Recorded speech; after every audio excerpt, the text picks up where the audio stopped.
Years ago, I met a really interesting guy. His name was Art Alphen, and he had a company named A Square, and they were building rifles on the M1917 Action. This is a P14. You might know the Springfield, and it's very famous.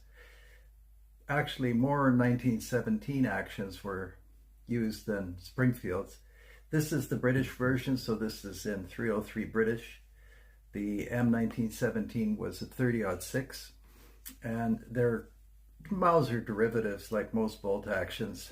This is control round feed. If people say CRF to you, control round feed, that means that the cartridge is always under control. It won't fall out of the action. It's lifted out of the magazine perfectly and fed in, and that's why they use it on dangerous game rifles, custom rifles. Anyway, A Square built a rifle 585 Nayati, among others, NYATI. You can look it up, means buffalo. Just a magnificent tank of a rifle. And the reason I'm showing this to you is, well, questions people asked. So the 1917, the American version would look very similar to the P14. Excellent action.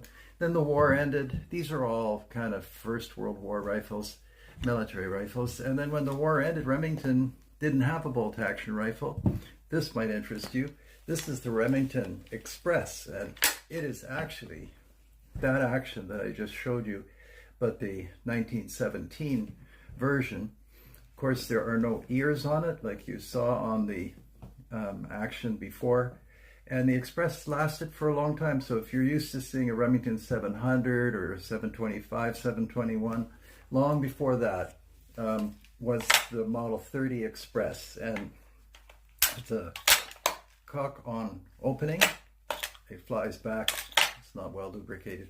Anyhow, I thought that might be interesting to you. And we'll have a look at the 1917 and the 14 and the Springfield on the main channel. So on these shorts, I have to keep things pretty tight. All right, take care.